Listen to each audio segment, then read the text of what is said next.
Good afternoon. We have just concluded a meeting with some of NATO's closest partners, the European Union, Georgia, Finland and Sweden. And for the first time at the NATO Summit, our Indo-Pacific partners, Australia, Japan, New Zealand and the Republic of Korea. We now face an era of strategic competition. We see a deepening strategic partnership between Moscow and Beijing. And China's growing assertiveness and its coercive policies have consequences for the security of allies and our partners. China is substantially building up its military forces, including nuclear weapons, bullying its neighbors and threatening Taiwan, investing heavily in critical infrastructure, including in allied countries, monitoring and controlling its own citizens through advanced technology, and spreading Russian lies and disinformation. China is not our adversary, but we must be clear-eyed about the serious challenges it represents. And we must continue to stand with our partners to preserve the rules-based international order, a global system based on norms and values instead of brute violence. So NATO will step up cooperation with our Indo-Pacific partners, including on cyber defense, new technologies, maritime security, climate change and countering disinformation, because these global challenges demand global solutions. We will also do more with our partners. We approved an enhanced package of support for Ukraine, helping to equip and strengthen the country for the long term. And we agreed to step up political and practical support for other partners at risk from Russian aggression, including Bosnia-Herzegovina, Georgia and the Republic of Moldova. We will help them to build their capabilities and strengthen their resilience. NATO's partnership with the European Union has already reached unprecedented levels, and we will continue to deepen our cooperation. Tonight, Allied foreign ministers will meet with Jordan and Mauritania, affirming our determination to continue responding to challenges from the south, including the Sahel. For the first time, allies have today agreed a defence capacity building package for Mauritania. We will help them deal with security concerns, including border security, irregular migration and terrorism. Based on Mauritania's request, we will focus our support in a number of key areas, including special operations, maritime security and intelligence. The challenges of today are too great for any nation or organisation to face alone. But by standing together with our partners, we are stronger and safer. We can better protect our people, our values and our way of life. And with that, I'm ready to take your questions. Okay, we'll start with Financial Times.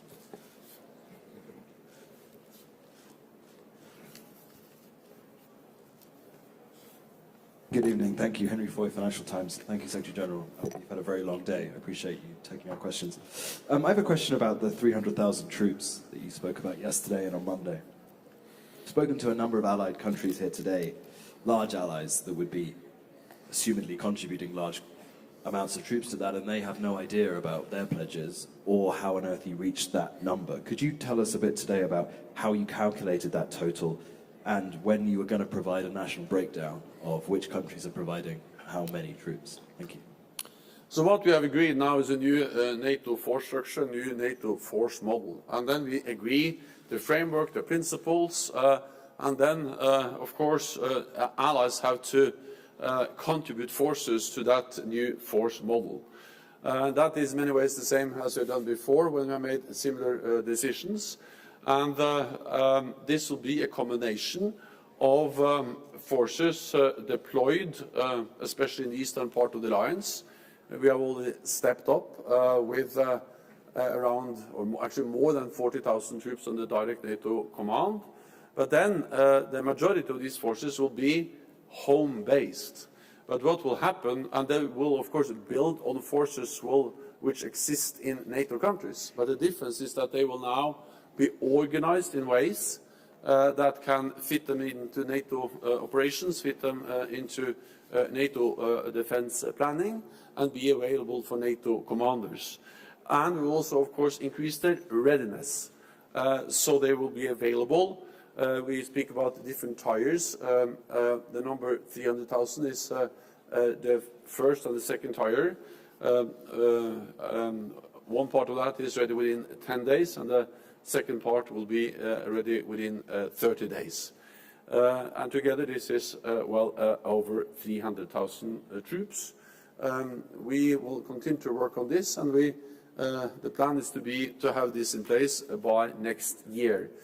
Of course, it requires, as always when you do things in NATO, that allies contribute the forces they have promised to contribute and to live up to such a decision. But based on what we have done before, I'm confident that this will happen also this time. I remember we made the decision to have battle groups in the Baltic countries, smaller numbers, but a big new step for allies, and allies stepped up and delivered. So this is partly higher readiness, partly to organize forces in formations which makes them available for NATO, and then last but not least, partly about pre-assign them for specific territories. So this is the core of the NATO, or this for the land element of the NATO new force model and the new force structure. Okay, we'll go to Imadi. Thank you, Adam, for the question. Mr. Secretary General, we are very happy that the door of this organization is open, and we are also waiting for the historic decision from NATO to invite Georgia. We are living, as you many times mentioned, in the unpredictable world, but still in the context of open door policy. What message are you sending today from Madrid to Georgia? When window of opportunity will be for Georgia? You met with Georgian Prime Minister, he had a speech. Can you tell us more about this enhanced support for Georgia? Thank you very much. I met with the Georgian Prime Minister and we discussed and addressed, of course, how we can, as you asked about, step of our practical and political partnership and support for Georgia. We will step up both the political and practical support for Georgia with a new package to help build their capabilities and also strengthen their resilience, including by increasing Georgia's participation in NATO's cyber exercises, strengthening secure communications, and help develop protection of critical infrastructure. We will also plan to provide additional personnel for our NATO liaison office in Georgia. And then, of course, we have also other elements like the training and evaluation center in Tbilisi, and other elements that can further strengthen our partnership with Georgia. On the membership issue, well, we stand by the decision I've taken before, but we are not going to give any dates. We stand by the decision on membership taken actually back in at the Bucharest Summit. Okay, we'll go to Asahi TV. Thank you, Secretary General. Adam Pigott, TV Asahi. Firstly, what is the significance of inviting Prime Minister Kishida to a NATO summit now for the first time? And secondly, China has reportedly accused the US of planning to create a similar alliance to NATO in the Asia-Pacific. Have there been any discussions on the creation of any such alliance? Not at this meeting. What kind of organizations our partners in the Asia-Pacific are ready to engage in, that's not for me to comment on. What I can say is that we appreciate very much the partnership with them, and it's an important thing in itself that they all have been represented for the first time at the NATO Summit at the level of heads of state and government. We share the same values, we share many of the same threats, and NATO will remain an alliance of North America and Europe, but this region, North America and Europe, faces global threats and challenges. That's cyber, that's terrorism, but also the security consequences of China, because that has effect on us. and therefore it is important to work together with, for instance, our Asia-Pacific partners.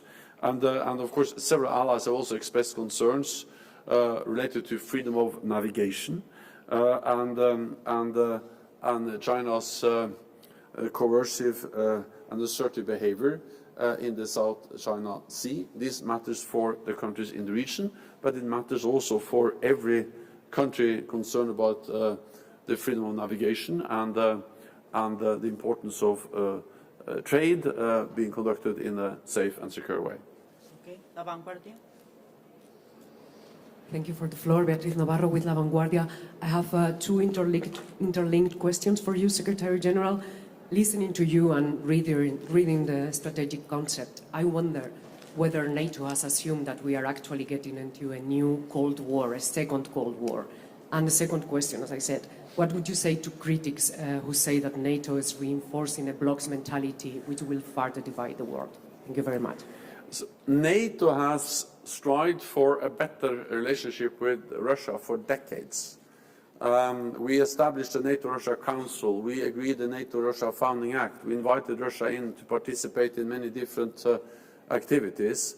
And in our current strategic concept agreed in 2010, we actually state that Russia is a strategic partner. It's Russia that has walked away from this attempt to build more trust, more partnership, and work closer together. And they have done that with a pattern of behavior, using military force against Ukraine, moving into using military force against Georgia in 2008, then annexing Crimea in 2014, and using force in eastern Donbass since 2014. The war didn't start in February 2022. The war started in Ukraine in 2014. What we have seen this year is an escalation of a war which has been there for a long time. And that has made it impossible for us to continue to have the kind of partnership engagement with Russia that we have worked for so long. Yes, tensions are, our relationship with Russia is at the lowest level since the end of the Cold War, but there is no doubt that the responsibility for that is Russia. It was a message among all those countries participating today that, of course, we are like-minded countries, NATO allies, the European Union, Georgia, Finland, Sweden, soon to become NATO members, and Asia-Pacific 4 partners. But NATO has to have an open mind and engage with also countries which are not as like-minded as the countries gathered in that room.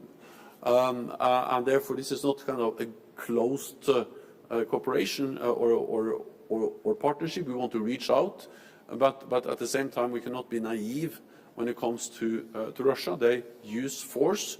President Putin tries to establish some kind of sphere of influence, controlling what neighbors can do or not do, and then we need to partly provide support to those partners which are under attack from Russia, and at the same time also ensure that there is no risk for any military action against any NATO country by Russia. And that's the reason why we increased the military presence in the east.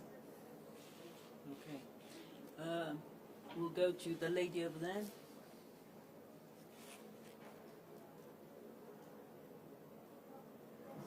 Secretary Ramaraj, the United States Press Agency. This is a momentum, and like you said, this is a historic step for NATO, including Finland and Sweden, in such a fast pace within this complicated conflict in Ukraine. Can we say now that NATO is implementing an effective and fast speed diplomacy, a new way of diplomacy towards international defense and also to serve peace? Thank you. When the world is changing, NATO has to change, and when things happen fast, we need to react fast. And that's exactly what happened after the invasion on the 24th of February.